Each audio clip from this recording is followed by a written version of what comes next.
Krishna Krishna Krishna Hare Hare Hare Rama Rama Rama Hare Hare Hare Krishna Krishna Krishna Hare Hare Hare Rama Rama Rama Hare Hare Hare Krishna Krishna Krishna Hare Hare Hare Rama Rama Rama Hare Hare Hare Krishna Krishna Krishna Hare Hare Hare Rama Rama Rama Hare Hare Hare Krishna Krishna Krishna Hare Hare Hare Rama Rama Rama Hare Hare Hare Krishna Krishna Krishna Hare Hare Hare Rama Rama Rama Hare Hare Hare Krishna Krishna Krishna Hare Hare Hare Rama Rama Hare Hare. Once more, calling on for the mercy of Shri Radha Golokananda, Srila Prabhupada. Hare Krishna Krishna Krishna Hare Hare Hare Rama Rama Rama Hare Hare. Hare Krishna. So thank you everyone for joining.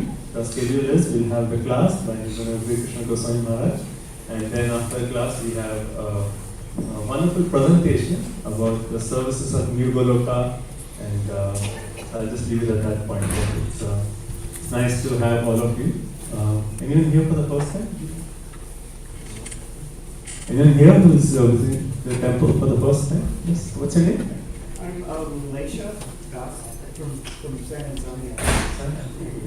Let's welcome Prabhu from San Antonio.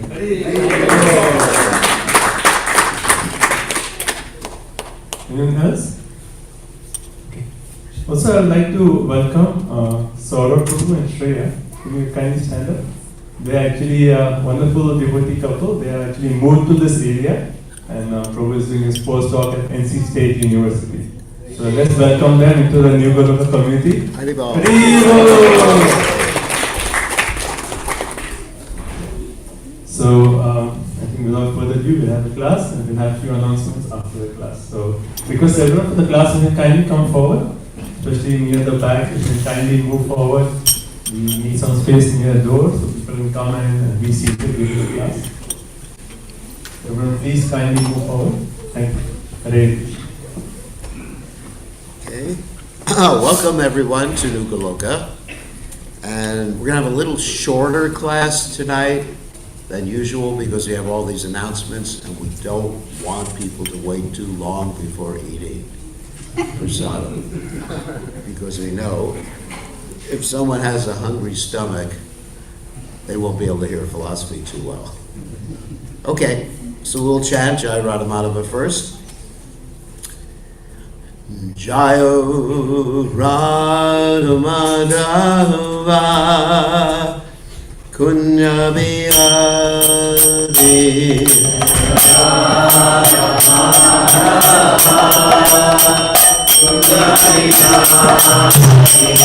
Jayo Radhamadava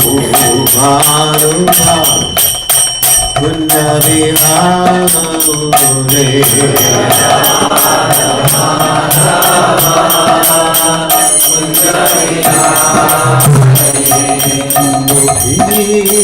Janavalapa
Jai Om Vishnupad Paramahamsa Paramitakarya also Tela Satashi Shimad, His Divine Grace.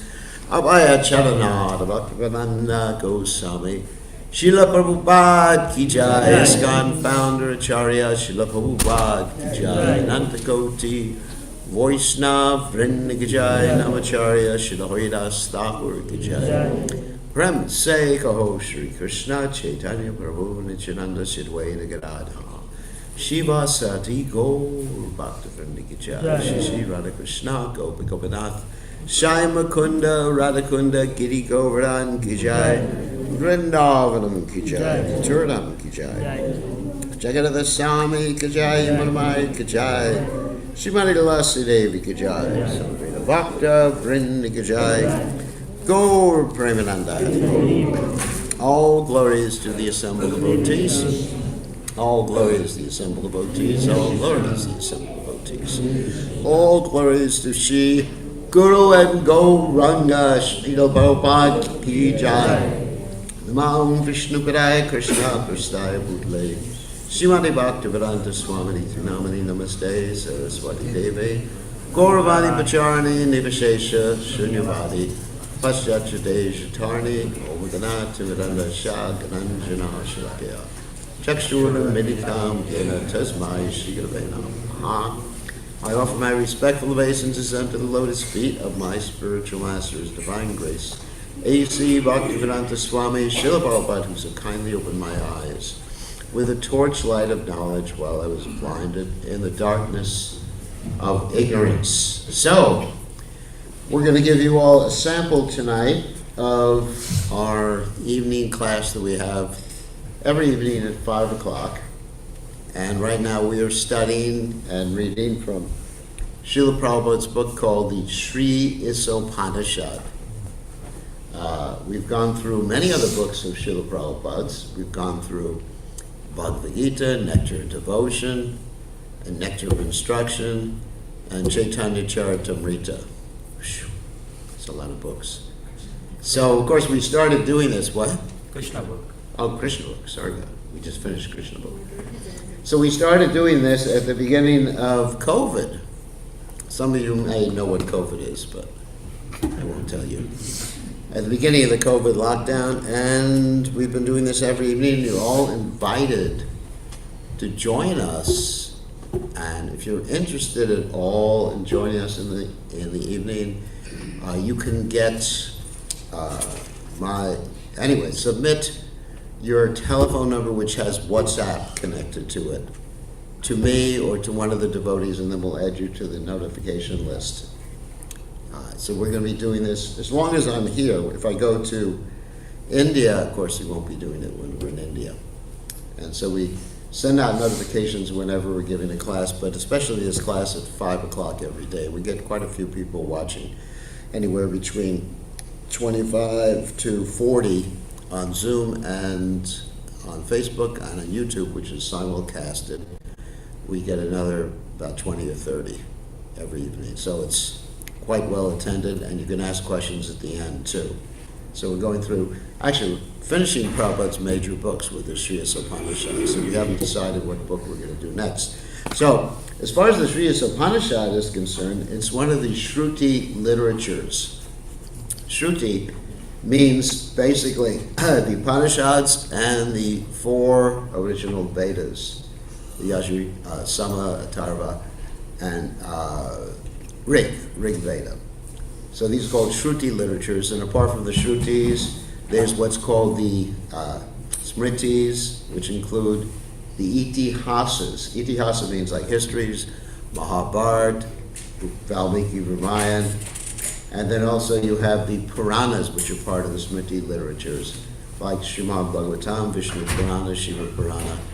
There's many different Puranas, 18 main Puranas.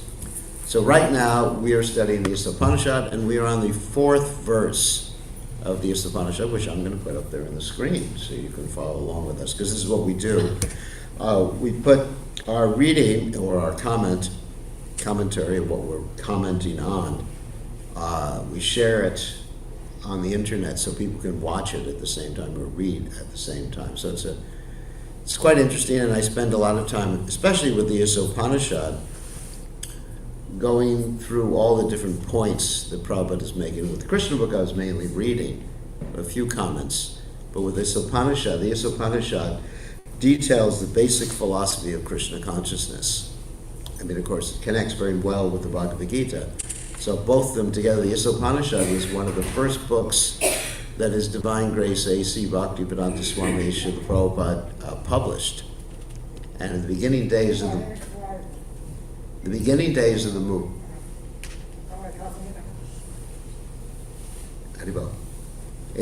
days of the movement, we used to chant this Isopanisad every day during Mangal Arati. This is before the devotees were introduced to this one chant known as the Guru Vashtaka, where you glorify the spiritual master. So we chanted the whole Isopanisad every morning as part of our daily practice, and actually had classes. When I first took part in the Krishna Conscious movement, we had 5 classes a day in Prabhupada's books.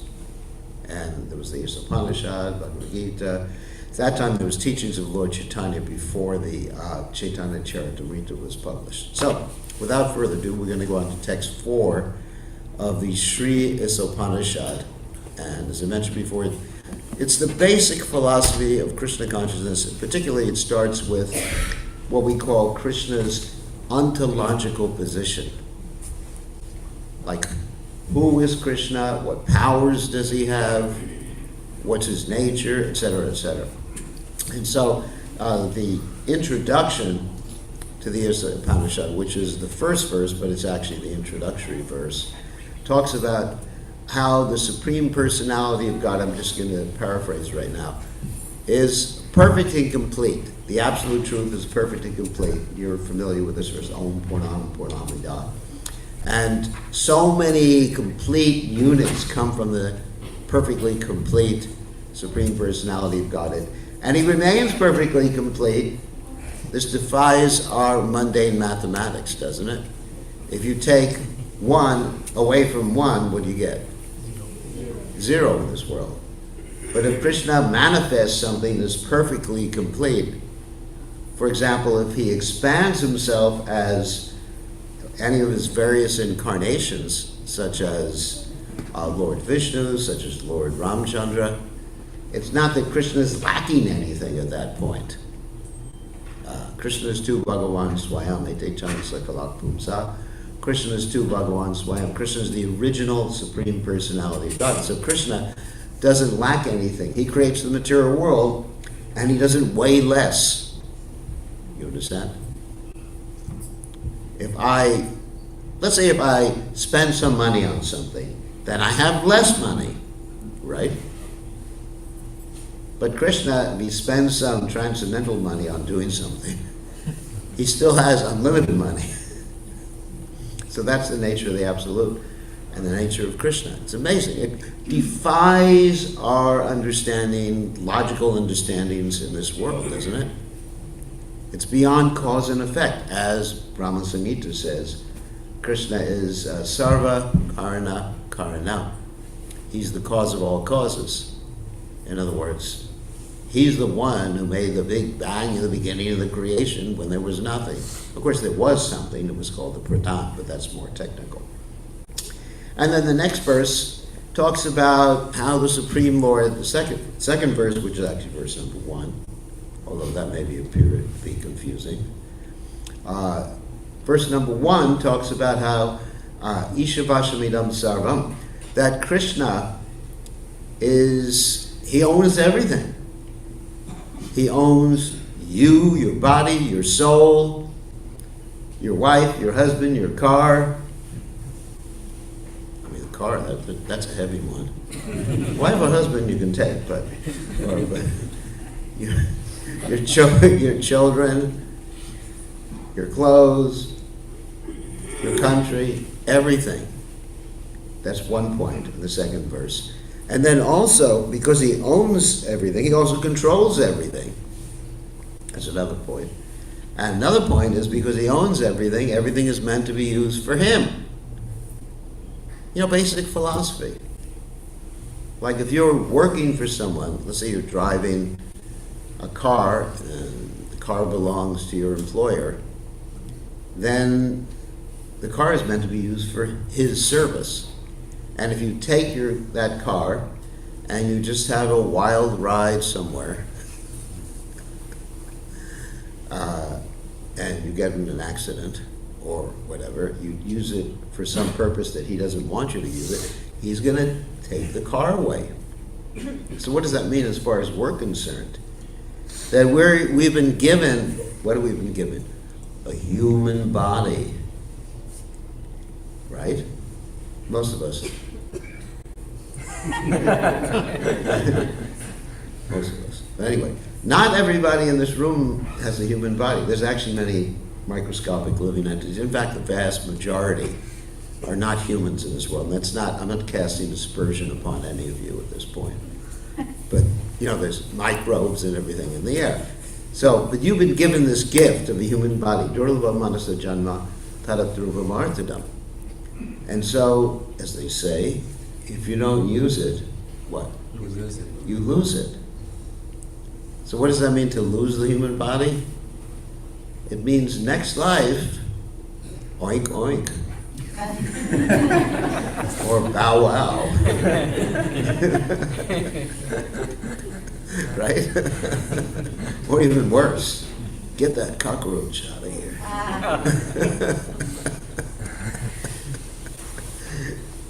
Depending on what you eat.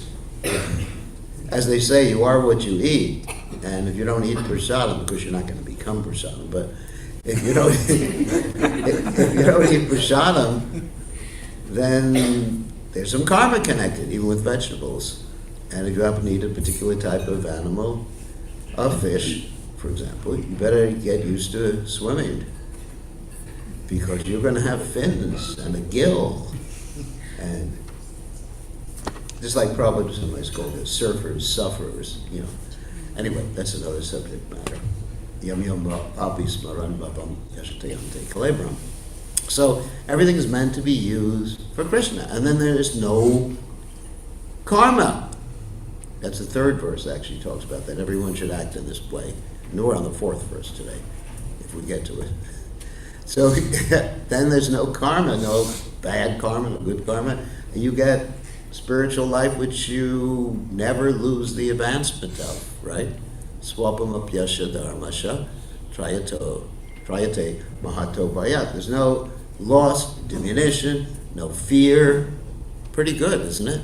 So these are the first three verses of Isopanisad as a summary. So let's go on to the fourth verse, so you get a taste of what we do in this class. And I'm just going to read the Sanskrit, and then I'll read the word-by-word translations.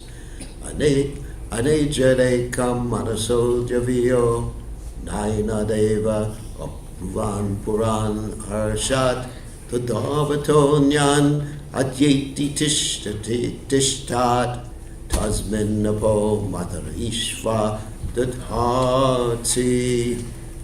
So the translation, word by words, is Anejat, fixed, Akam, one, Manasa, then the mind, Javiya, more swift, Na, not, A, not, the Supreme Lord, Deva, the demigods like Indra, etc. Apnuvan, can approach, Purvan, in front, Arshat, moving quickly, Tat, E, Davatha, those who are running, Anyan, others, Atyeti, surpasses, Tishtat, remaining in one place, Tasmin, in him, Apal, rain, Matharishta, the gods who control the wind and rain, and Dhati, supply. Although fixed in his abode, the supreme, or the personality of Godhead, is swifter than the mind and can overcome all others running. The powerful demigods cannot approach him, although in one place he controls those who supply the air and rain. He surpasses all in excellence. So let me unpack that before we go through a little bit of Prabhupada's purport. Fixed in his abode, what does that mean? That the Lord, that's Krishna, Lord Vishnu, the expansions of Krishna, have planets in the spiritual world. There's the primary planet, the biggest planet, which is called what? Goloka. And there's what we call Vaikuntha planets, in which the expansions of Krishna are in charge. And of course, in the Goloka Vrindavan planet, there's intimate association with Krishna. They actually forget that Krishna is God, so they can associate with him as intimate friends, as parents of Krishna, as lovers, conjugal lovers of Krishna. So this is a very intimate place. And the Vaikuntha planets, generally, they're aware that Lord Vishnu is God. And so there's a mood of opulence, of awe and reverence in the Vaikuntha planets. So each and every one of Krishna's expansions are there simultaneously in each one of those planets. And they're all the same person. Advaita Chuta Nadirananta Rupa Madhyam Purana Purusham Navayovanam Cha. And they stay in those planets. That's what it means. Of course, there's this one statement about Goloka Vrindavan, the topmost planet. What is it? Goloka Nivindivashati Akilatma Bhuta. Krishna never leaves Vrindavan. That's amazing. So Krishna, but then he expands himself to come down to this material world from time to time in his various incarnations. So that's what it means. He's swifter than the mind. He can travel at faster than the mental speed. What's the mental speed? Mental speed is faster than the speed of light. If you think of something, let's say if you think of Indraloka or Brahmaloka, which is basically many light years away from here, what is the speed of light? How many miles a second? Anyone know? You don't know? 186,000 miles a second. You're supposed to be educated here. Scientists, you're computer people. That's very fast. So how many minutes does it take for sunlight to reach here? 8 minutes. 8 minutes. Good. There's a true intelligent person. Thank you very much. It takes 8 minutes for the sun. That's why, you can see, and it even takes longer for like a burst from a sunspot to get here. It can actually take hours and hours and hours, because that doesn't travel the speed of light. So the speed of light is very fast, but the speed of the mind is almost instantaneous. Like if you think of Brahmaloka, and you're meditating, remembering Brahmaloka, of course I can't do that, then you're there. Or if you think about your childhood home, you're there. That's the speed of the mind. But you travel at the speed of the mind for practically unlimited time, you can't even get out of the material world. That's the problem. So Krishna, he can come into the world. I mean, there's this story in the Krishna book, which is the 10th canto Srimad Bhagavatam, the summary study, how one time Krishna wanted to go visit one of his expansions, the Mahavishnu. There was a reason for that. Krishna wanted to go visit Mahavishnu because his dearmost friend Arjuna was getting ready to kill himself. Why was he getting ready to kill himself? Because Arjuna had taken a vow to protect a Brahman's sons, and this Brahmin kept having children. The children kept disappearing right after they were born. And Arjuna had taken that vow that if I'm not able to keep the Brahmana from losing his sons, I'm going to commit the suicide. So he's ready to do that, and Krishna said it's not a good idea. Because Krishna understood the person who was stealing the Brahman's sons was who? Mahavishnu. So Krishna said to Arjuna, hop on my chariot. Now you may say, chariot, horses? Now, where's he going to go with horses in a chariot? Can't go very fast, right? So, but Krishna has transcendental life. Krishna could do anything, People are incredulous when they hear this story. Got on a chariot with horses and went flying through outer space. How is that possible? Outer space? I mean, scientists, they're trying their best to go to Mars or whatever.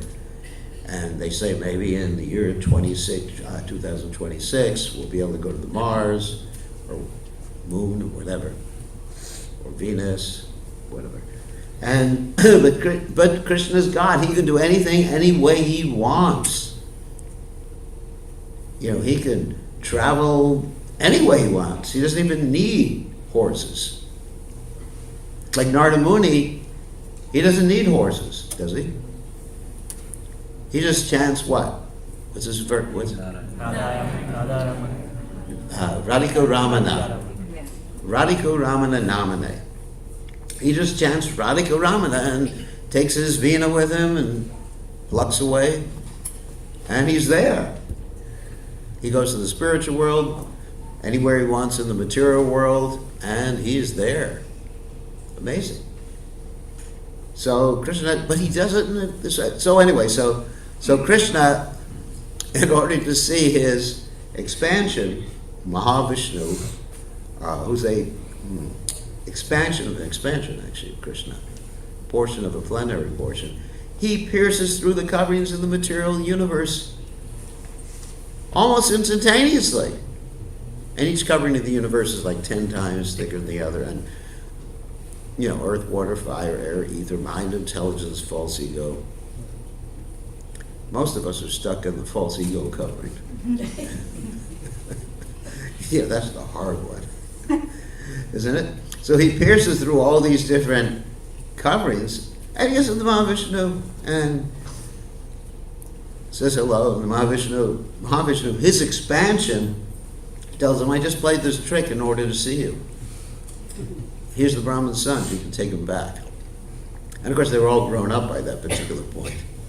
And he takes them back, the Brahman is happy and everything like that. So the point is, that's a proof that Krishna is swifter than the mind, because the mind can't do that. And Krishna could instantly transport. He wouldn't even need to use horses. He could just beam me up. Beam me you? No. None of you know science fiction. Anyway. Star Trek. Star Trek. So Krishna could do anything. He's amazing. You know, sometimes people just have some doubts. How could Krishna do that? Like there's that story that Narada Muni told this Brahmana that, you know, Krishna was just putting an elephant through the eye of a needle. And the Brahmana, so-called Brahmana, he said, I don't think you saw Krishna. He can't do that. I mean, how can you put an elephant through the eye of a needle? It's impossible. And then he went to a simple, humble devotee and told him, this cobbler actually, humble. And he told him the same thing. And the cobbler said, yeah, right, Krishna is fantastic. He can do anything he wants. And Narada Muni said, how do you believe such a story? And the cobbler, he used a material example to help understand what was happening or help explain what was happening. And what did the cobbler say? The cobbler said, look, here's a seed of a tree. And in that seed, if it's fructified, you know, properly, a whole tree will grow. You know, that's, cobbler understood genetics. Thousands of years before the modern scientists. He understood how genes could make a tree. So anyway, so that's what it means. Krishna can do anything. He's not limited, and we should have that faith. And so, even though he's fixed in his abode, there's more. I mean, you see how much time you can spend like explaining each verse here. And I haven't even gotten to the purport, which I probably won't get to today. Even so, he says he's fixed in his abode. He's in everyone's heart, too, simultaneously. Not only in all the Vaikuntha planets, he's in everyone's heart, in every atom. He's aware of every single thing that's happening. And he's in all these different incarnations. And every incarnation, somewhere, in some universe, is present. In some universe, Lord Nrsingadev is tearing apart the demon Hiranyakashipu. It's nice. In another universe, Macha is swimming around. In another universe, Kurma is getting his back scratched by Mount Mandara. Yeah, so it's amazing. It's amazing. That's what it means to be God. Krishna. And the most amazing thing, he's Krishna, which means he's most attractive. So that explains what it means. Can overcome all others running. The powerful demigods cannot approach him. In other words, they don't have the power to equal or be better than Krishna. That's one way to explain it. Another way is that if you have a very high position, you're not capable of approaching Krishna without devotion. Even though you may be very highly posted as a demigod. Like Lord Brahma, here's another story from Krishna book. Lord Brahma one time was knocking on Krishna's door, and he was very proud of being Lord Brahma. I mean, obviously you're in charge of the universe. That's a pretty high position, isn't it? You got 4 heads. You're pretty intelligent, right? So he knocks on Krishna's door. Krishna's doorkeeper goes to the door. Krishna has a doorkeeper. And his doorkeeper says, who there? And he says, Lord Brahma. And the doorkeeper says, let me find out from Krishna, he wants to see you. Comes back a few seconds later, and he says, Krishna wants to know which Lord Brahma are you? And the Lord Brahma says, what do you mean? And he lets him in, goes to see Krishna, and then he asks Krishna, I said, what did the doorkeeper mean when he said, which Brahma? I'm the Lord Brahma, who's in charge of the whole universe. And what does it mean? Which Lord? There are other Lord Brahmas. And Krishna said, okay, let's see. And then he showed him all these other Lord Brahmas who thought that Krishna was also only in their universe. And they were all bowing down to Krishna with their myriad heads. And Lord Brahma went, oh. So even Lord Brahma who's the most powerful of the demigods. And there's stories about Lord Shiva also. How Lord Shiva sometimes, like, in a playful way, even has some fighting with Krishna. There's the fight between the Narayan Dwara and the Shiva Dwara. And the Narayan Dwara was extremely cooling. He cooled down Lord Shiva's favorite weapon. And he almost killed him, and Lord Shiva's favorite weapon, the Shiva Dwara, apologized to Krishna and the Narayan Dwara. So anyway, there's so many stories about that. So that's the next sentence. See how many things there are in this Isopanisad about God's position. We have to end in a second. Although in one place, which we mentioned before what that means, he's in the spiritual world, but he also expands himself everywhere. He controls those who supply the air and rain. How does he control them? He controls them because he's in everyone's heart in this world. And what? Matat smritir, jnanam aponam cha. He's giving everyone remembrance, forgetfulness, and the modes of nature, controlling them. But it's not that directly, he's just manipulating everything. He lets his energies control. He controls through his energies. Prasya Shakti Rivadai Vashruyate Svabhaviki Jnana Balakriya Cha. Krishna has many energies, which are all first-class servants. One energy, of course, is Durga, Maya Shakti. And of course, there's the Adi Shakti, Shrimati Radharani. There's all these different multifarious energies. And all these energies, as I mentioned before, first-class servants, and they do whatever Krishna wants without being asked, because they're first class. A second-class servant does what the Lord wants, but they have to be asked. That's like some of us. Krishna says, okay, chant your rounds. Okay, chant. Hare Krishna, Hare Krishna. But a first-class servant is spontaneous. Hare Krishna, Hare Krishna, He chants spontaneously. He wakes up early spontaneously, offers his food to Krishna spontaneously. He is in ecstasy, or she is in ecstasy. That's first class. That's Raga Nuga. Second class is Vaidhi. Everyone understands Vaidhi? Vaidhi means rules and regulations. Okay, that's what I have to be told. And third class does what he's supposed to do, or she was supposed to do, but not with a nice mood.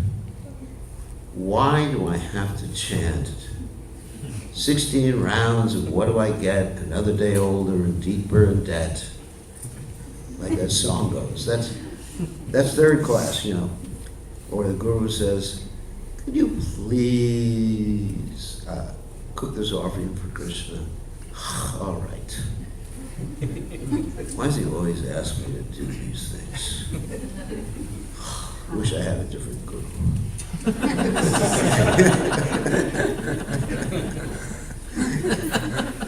I should have checked it out beforehand. I'd got a different opinion, So that's third class. Okay? And 10th class, I think you can guess what that is. He's asked to do something, and he says, why and but. But is a negation, He said, could you cook the offering? But I don't feel like it today. I don't feel like it. Guru Maharaj. All right. So that's 10th class. But getting back to Krishna, his energies, now, we may not be first class. We may be second, third, 10th, or last class. But the energy, the spiritual energy, the material energy, and other divisions and expansions from those energies, they are all first class. So Krishna controls everything because they know what he wants. Just like you have the perfect example of a disciple of Lord Chaitanya Mahaprabhu, Rupa Goswami, in his nice verse.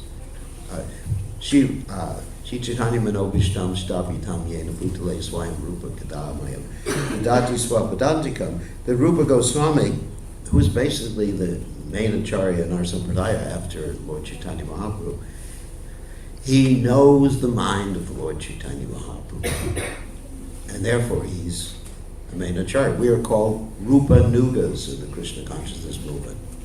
So that's what it means to say that Krishna controls everyone who supplies the air and the rain, and the other demigods and his energies, because he doesn't have to really boss them around.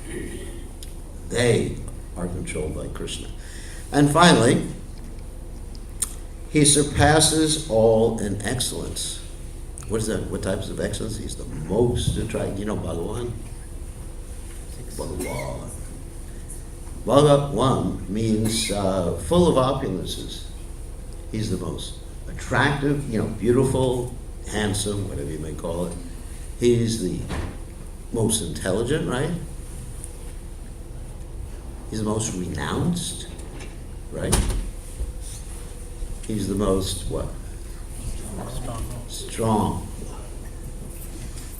Most powerful, intelligent, all-knowing. Which other ones did I leave out? What? Famous. Famous. He's the most famous. So you have all these different opulences. So those are excellences, right? Rich. I love that word. So who's richer than Krishna? We talk about very rich persons. Like there's one rich person who just lost $200 billion recently. Not going to mention his name, but he lost $200 billion. And so when his good karma runs out, guess what? You may find him on the street corner. I'm not saying that's going to happen with him. Yeah, we don't want that to happen. We have people here who finance his cars, so it wouldn't be a good idea. So, but that's it. Shane Punyu Marcha Loka Vishanti, where demigods have to come down when the good karma runs out. Right? So Krishna has all these excellences. They never run out. And as we mentioned in the first verse, even though he gives all these excellences or things to his devotees and things to other people, he doesn't lose anything. And that's the nature of the Supreme Personality of Godhead. And that's, I said we speak for a shorter time. So we didn't get to the purport, but you see how much is there in each and every verse. And we've been doing this every evening, unpacking the verses. And you learn a lot about the nature of Krishna if you attend these classes. If anybody's interested, just provide your WhatsApp information. Okay. So we can take one or two questions, and then other than that, yes, Dhanuranti. Well, you said, and this happens all the time, people are saying, if Krishna is in control, he's in control, without him nothing happens. Yes. Then when we don't do the right thing, when we don't, yes, why are we to be the blame? Why are we to be because Krishna? Part of Krishna's control is that he controls by giving you, he can do anything with his control he wants. He gives you the free will to act in any way. See, don't pigeonhole Krishna saying he must control a certain way and he can't control another way. He must control us like puppets. No. Krishna's decided to control by giving you the ability. That's his decision. Not to manipulate and control everybody like puppets. That would not be a good idea. Then you wouldn't have free will, then you'd be a robot. Krishna doesn't like robots. Or maybe he does like robots, but he has, I don't know, I didn't ask him. I mean, if Krishna liked robots, then we'd solve our Pujari problem really quickly.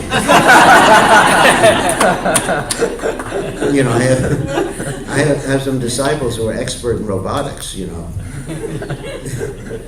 and cooking problem, just like in some quick food places now they have robots who do things. So, no. So, obviously Krishna wants devotion. He doesn't want just something mechanically offered to him. So, good question. Yes, one other question. Krishna is everywhere. Why he uses Garuda Dev to travel? Why is what?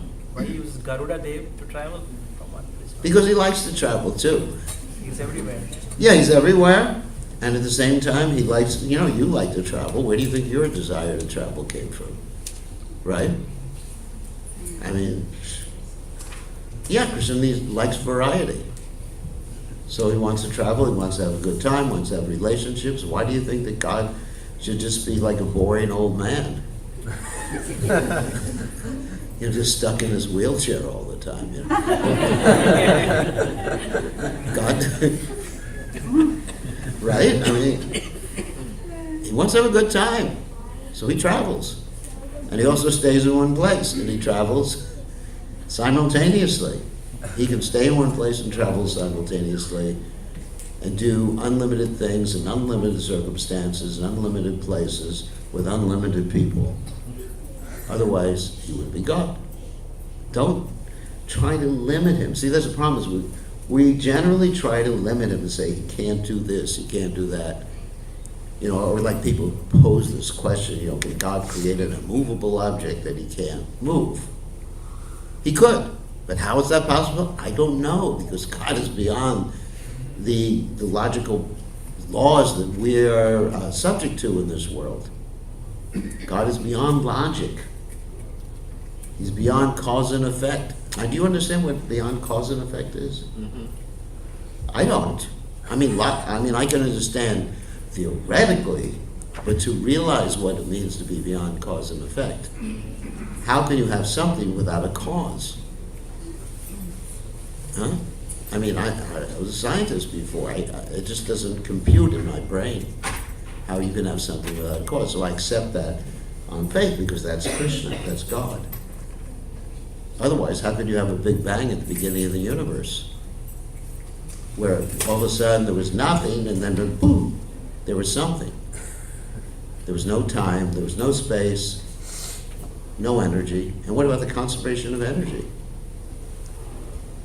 You know, what about all the laws of science that I learned? It just doesn't make sense. So there's this leap of faith based upon the understanding that there's God. That's Krishna. All right, thank you very much. And now we have some announcements. Kashananda Krishna, you will lead us. All glory is to His divine grace. Srila Prabhupada, Srila Prabhupada, Ki Jai.